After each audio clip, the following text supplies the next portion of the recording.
The journey and the process behind a cup of tea is a long one, and it begins much before you begin to steep your favorite cuppa.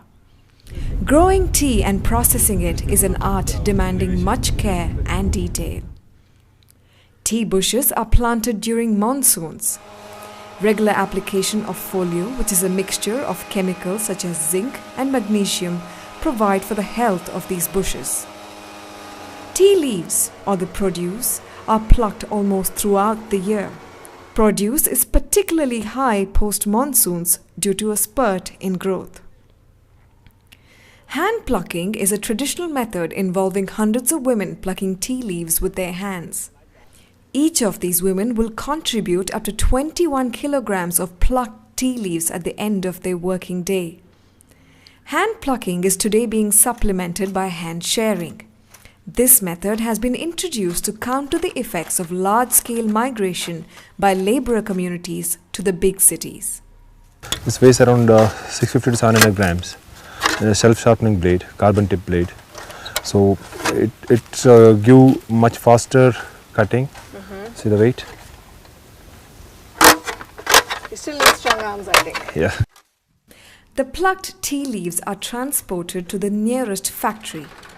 This particular factory I am visiting belongs to the Balanur Plantations and Industries Limited. This building is around 135 years old, but is replete with modern machinery. I take a stroll and get a closer look at how tea is processed here. The general manager at Balanur, Jeevan Belliyappa, is a friendly gentleman showing me around. He explains how the processing begins with withering. Withering is a process where you remove only the surface moisture. The moisture will be, say, about 80%. We'll be removing it to 65%. That is only 15% is removed. Okay. But that takes almost about 16 hours. So when you roll it, when you press it in the ball, okay, There is no moisture that comes moisture, so it releases slowly. Withering increases caffeine content in the leaves. These leaves are then sifted and shredded. If any foreign particles are there, that gets separated down there. Basically like a giant sieve. Pardon? Like a giant sieve. After from the shifter, it comes to a shredder, which rinses the leaf. The shredded leaves still seem fresh and moist. They fill up the air with a heady scent of cut green leaves. The humidity level inside the factory is rather high, as this aids the processing. Now we have 5 banks of CTC cuts with crush, tear and curl. That looks so beautiful. You can just see the roller here. So that's where crushing, tearing and curling takes place. After crushing, tearing and curling, it gets into the fermentation area. Okay. See, fermentation depends on the temperature and the weather conditions. If the weather conditions rainy, we need more time for fermentation. In summer, we need shorter time for fermentation.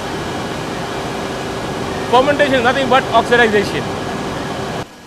Enzymatic oxidization activates antioxidant polyphenols, which are known to be responsible for the color, flavor, and benefits popularly associated with tea.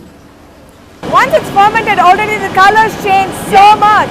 Coppery brown. Yeah, it's already So that's coppery what brown. it shows Yeah. me. Infusion, I told you, when you taste your tea, your color of the infusion is very important. You have to have coppery brown. So if it is under fermented, you don't get a good tea. If it is over fermented, you don't get good tea. So you have to balance it. Now we do both drum fermentation as well as flow fermentation. Drum fermentation half an hour, then flow fermentation 1 hour. Then it's fed into the dryer. Now once it goes into the dryer, it's fired at a very high temperature of 130 degree centigrade. Okay. By the time from the dryer discharge it comes out, the moisture will be only 2%. Wow, okay, that's 55% of moisture taken out. Out within 18 minutes. The output of the dryer is about 600 kilos per hour. And there are different shapes and sizes here. Yes. Now after drying, then it comes into another shifter where the dust and leaf gets separated. Okay. Dust grades at Balanur are machine sorted into superfine dust, super red dust and peco dust. And leaf grades are machine sorted into peco fannings, broken peco and flowery peco. Each of these brings a slightly varied strength and flavor to the final cup of tea you and I enjoy. In the final phase of tea processing, each grade is winnowed to allow only the denser particles to be taken into the packaged produce.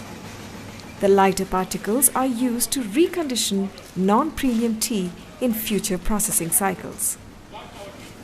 Tea is now finally bulked, which means that the produce under a single grade but from different days is mixed together. This mix is then packaged and ready to be shipped to buyers. And that is the story of how the humble tea leaf transforms into a golden cup of tea. Thank you so much. I thoroughly enjoyed that. It's our pleasure, and I hope you would have enjoyed your stay in our place and visited the factory even. Absolutely, absolutely. We definitely learned quite a bit about tea and processing as well. It's a pleasure.